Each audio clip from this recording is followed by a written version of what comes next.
আলহামদুলিল্লাহ রাব্বিল আলামিন ওয়াসসালাতু ওয়াসসালামু আলা আশরাফিল আমবিয়া ওয়াল মুরসালিন নবিয়িনা মুহাম্মদ ওয়া আলিহি ওয়া আসহাবিহি আজমাইন, আম্মা বা'দ।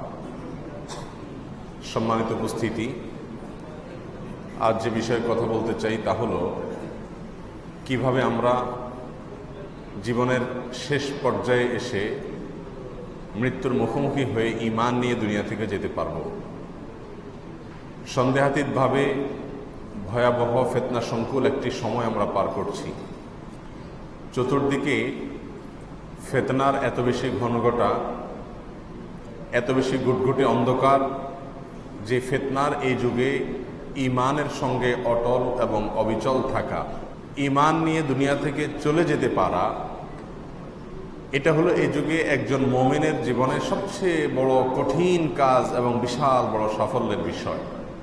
রাসূল করিম সাল্লাল্লাহু আলাইহি সাল্লাম ইরশাদ করেছেন, ইন্নামাল আমালু বিল খাওয়াতিম, নিশ্চয়ই বান্দার আমলসমূহ এটা নির্ভর করে শেষ অবস্থায় সে কোন আমল নিয়ে যেতে পেরেছে সেটার উপরে।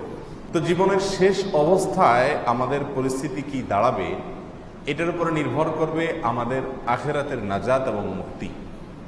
সেজন্য একজন মুমিন তার জীবনের শেষ অবস্থা নিয়ে যার পর নাই চিন্তিত থাকবেন, পেরেশান থাকবেন, ব্যাকুল থাকবেন এবং টেনশন করতে থাকবেন যে আমার জীবনের শেষ অবস্থা কি হয়, আমি কি ঈমান নিয়ে যেতে পারি নাকি ঈমান হারা হয়ে আল্লাহ না করুন আমাকে যেতে হয়।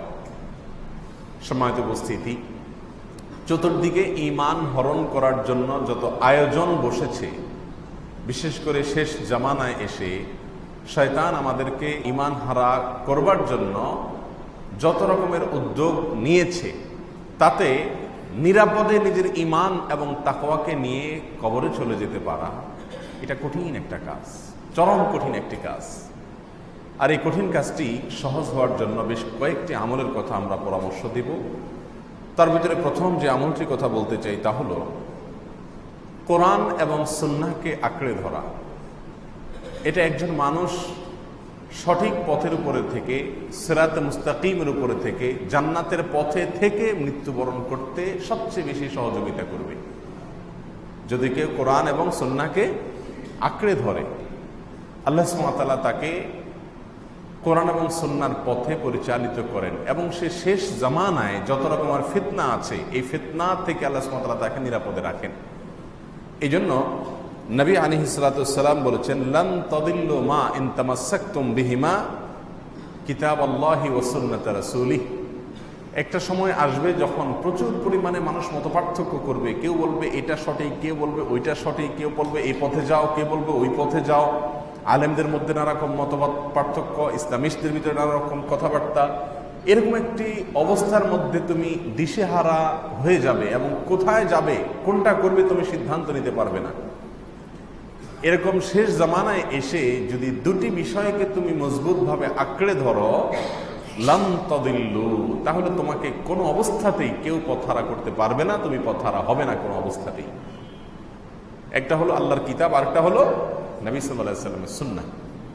একজন মুমিন সে সবসময় খেয়াল করবে কোরআন এবং সুন্নাহর পথে আমি আছি কিনা, আমার এই কর্ম, আমার এই চিন্তা, আমার এই অবস্থানের সপক্ষে কোরআনের কোন নির্দেশনা আছে কিনা, আল্লাহ রাসূল সাল্লাল্লাহু আলাইহি ওয়াসাল্লামের কোন নির্দেশনা আছে কিনা। বাস এই দুইটা বিষয়ে সে অন্ধ হয়ে যাবে, চরম অন্ধ হয়ে যাবে।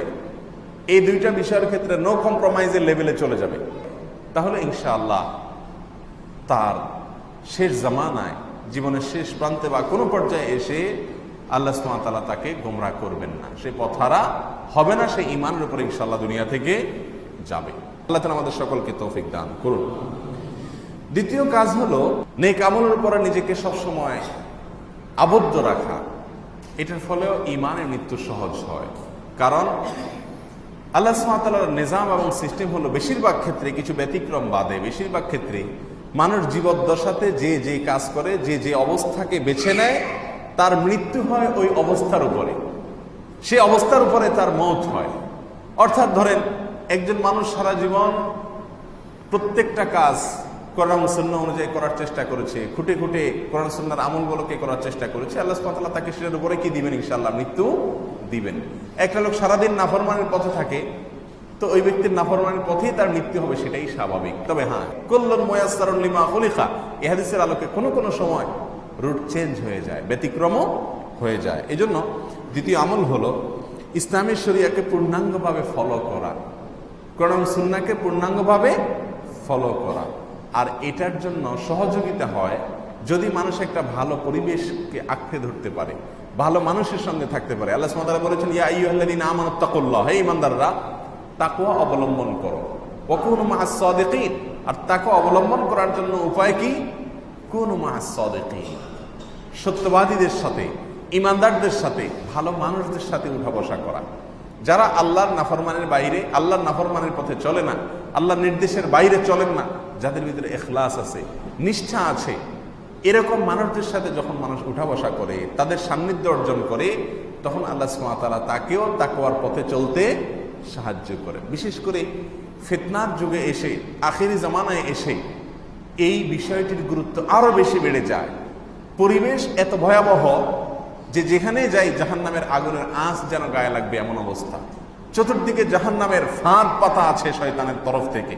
এরকম একটা পরিস্থিতিতে ভালো ভালো মানুষ যারা হারাম থেকে বেঁচে চলে, হালালের পথে চলে, তাকওয়ার পথে চলে, ইখলাসের পথে চলে, আল্লাহ সন্তুষ্টি ছাড়া জীবনে আর তাদের কোনো টার্গেট নেই, যারা বস্তুবাদী এই জীবন ব্যবস্থা থেকে অনেক দূরে, আল্লাহ সুবহানাহু ওয়া তাআলা তাদেরকে দ্বীনের জন্য, ঈমানের জন্য, আখিরাতের জন্য নির্বাচন করেছেন। এরকম মানুষগুলোর সঙ্গে খুঁজে খুঁজে, খুঁটে খুঁটে তাদের সাথে যদি চলা যায়, তাহলেও ঈমানের উপরে, নেকামলের উপরে অটল অবিচল থাকা যায়। আল্লাহ সুবহানাহু ওয়া তাআলা আমাদের সকলকে তৌফিক দান করুন।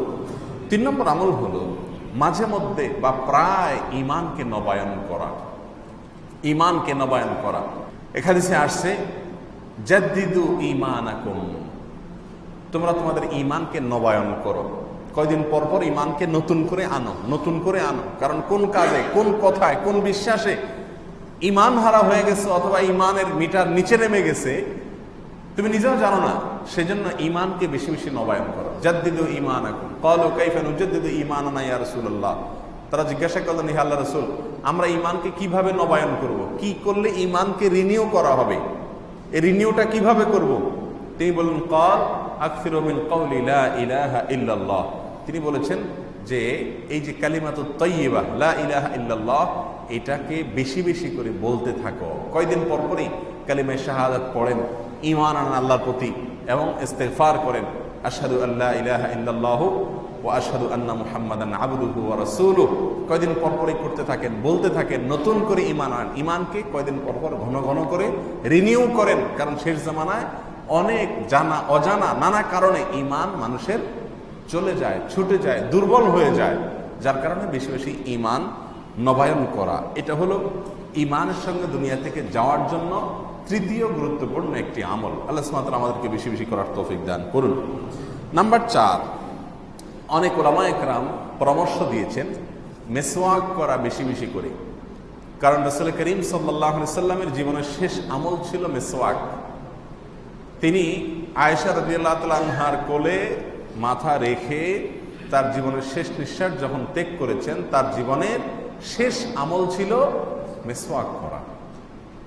তো মেসওয়াক করে, কালিমায়ে শাহাদা পাঠ করে, আল্লাহর প্রতি ঈমান এটা প্রকাশ করে দুনিয়া থেকে চলে যাওয়ার যে তৌফিক নসিব হয়েছে, এখান থেকে অনেক উলামায়ে কেরামগণ বলে থাকেন যে এটার উপরে ভিত্তি করে মেসওয়াক বেশি বেশি করে করা, এটা ঈমানে মৃত্যুর জন্য সহায়ক একটি আমল। মেসওয়াক তো আমাদের সমাজ থেকে এখন বিদায় নিয়ে গেছে। এখন ব্রাশ, এটাকে আমরা একমাত্র আমাদের মুখ পরিষ্কারের জন্য অবলম্বন হিসাবে রেখেছি। অথচ ব্রাশের চাইতে মেসওয়াক নিয়মিতভাবে করা, এটা স্বাস্থ্যের জন্য যেমন ভালো, তেমন ঈমানের জন্যও ভালো। আর যদি বলেন যে না, ব্রাশ করতেই হবে, তো ব্রাশ করেন, ভিন্ন কথা, কিন্তু পাশাপাশি মেসওয়াকও করেন।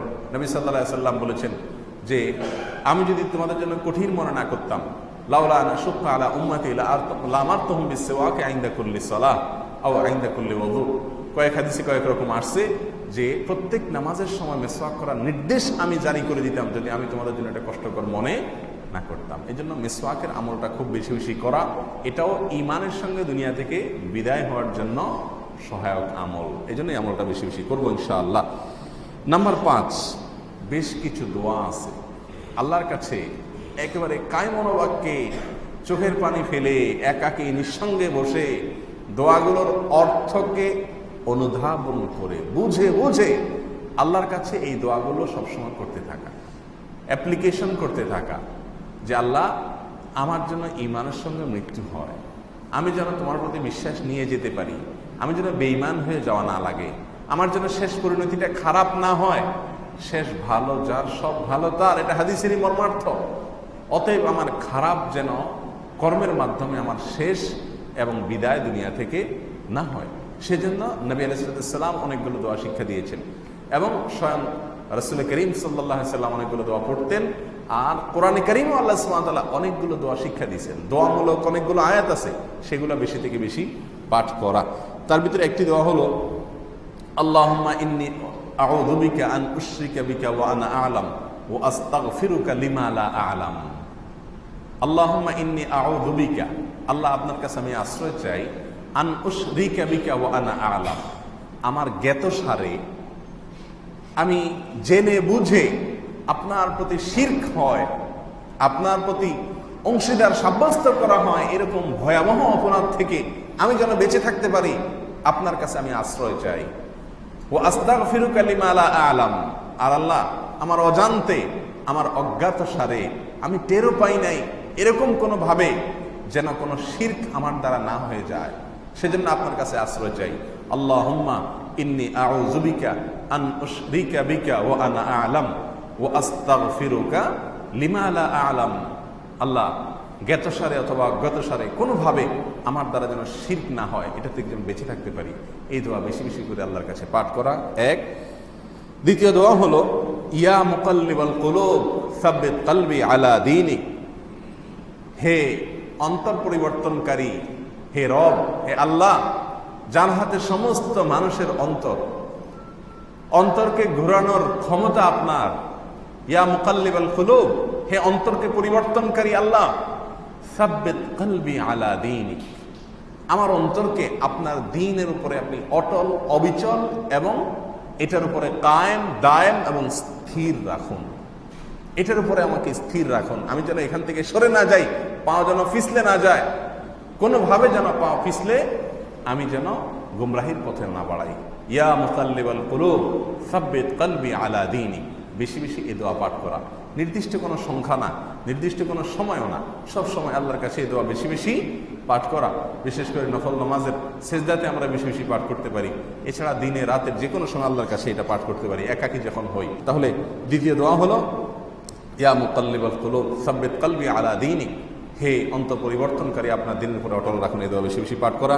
3 নম্বর দোয়া হলো সূরা বাকারার 250 নম্বর আয়াতে যে দোয়াটি বর্ণিত হয়েছে, রব্বানা আফরিগ আলাইনা সবরা ওয়া তাওয়াফানা মুসলিমিন, আল্লাহ আমাদেরকে আপনি সবর দান করুন এবং মুসলিম হিসাবে আমাদেরকে আপনি মৃত্যু দান করবেন।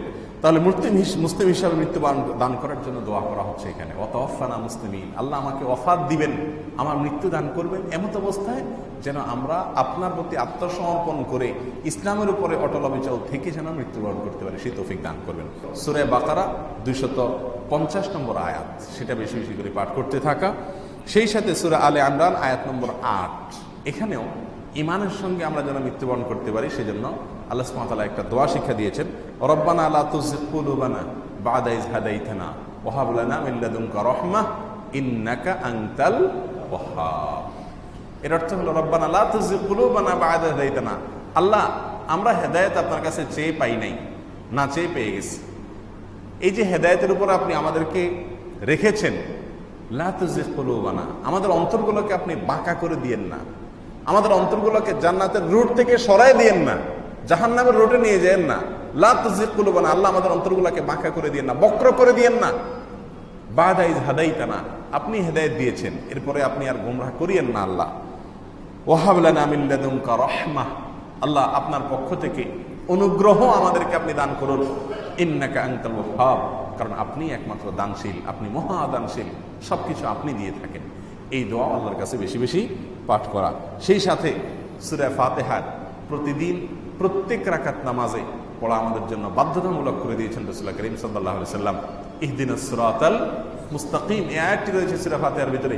এটা যখন আমরা পড়ি তখন এটার মর্ম, এটার অর্থ, এটার ব্যাখ্যা, এটাকে মনে করে মাথায় রেখে আল্লাহর কাছে অ্যাপ্লিকেশন এবং দোয়ার নিয়তে এটা পড়া।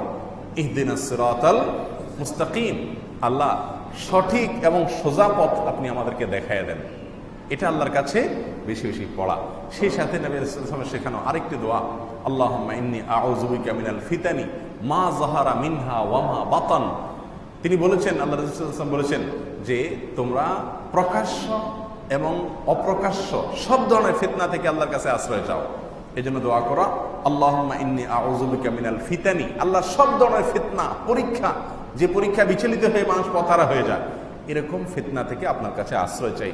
মা যাহারা মিনহা, যে ফিতনাগুলো বোঝা যায়, পরিষ্কার প্রকাশ্য সেগুলো, ওমা বাতান, যে ফিতনাগুলো বোঝা যায় না, উপর দিয়ে ভালোই মনে হয়, ভেতরে আসলে এর পেছনে ফিতনা লুকায়িত আছে, এই সব ধরনের ফিতনা থেকে আল্লাহ আপনার কাছে আমরা আশ্রয় চাই। এই জাতীয় দোয়াগুলো বেশি থেকে বেশি পাঠ করা, এটাও ঈমানের সঙ্গে দুনিয়া থেকে যাওয়ার জন্য সহায়ক আমল। আল্লাহ সুবহানাহু ওয়া তাআলা আমাদের সকলকে এই সব আমলগুলো বেশি থেকে বেশি করার তৌফিক দান করুন। ফিতনার এই ভয়াবহ যুগে, যেখানে চতুর্দিকে ফিতনার হাতছানি, জাহান্নামে যাওয়ার জন্য শত সহস্র অগণিত ফাঁদ শয়তান এঁটে রেখেছে, এখান থেকে বেঁচে থাকা, বেঁচে নিজের ঈমানকে বাঁচায়া আত্মরক্ষা করে তারপরে আখিরাতে আল্লাহর প্রতি পরিপূর্ণ ঈমানকে নিয়ে চলে যাওয়া, আল্লাহি এটা হলো এই যুগের সবচেয়ে বড় মিরাকল, এটা হলো এই যুগের সবচেয়ে বড় আশ্চর্যের বিষয়, যে কেউ তার ঈমানকে, তার দ্বীনকে পরিপূর্ণভাবে হেফাজত করে নিয়ে চলে যেতে পেরেছে দুনিয়া থেকে। আল্লাহ সুবহানাহু ওয়া তাআলা আমাদের সকলকে সেই তৌফিক দান করুন। জাযাকুমুল্লাহু খায়রা ওয়া আখিরু দাওয়ানা আনিল হামদুলিল্লাহি রাব্বিল আলামিন।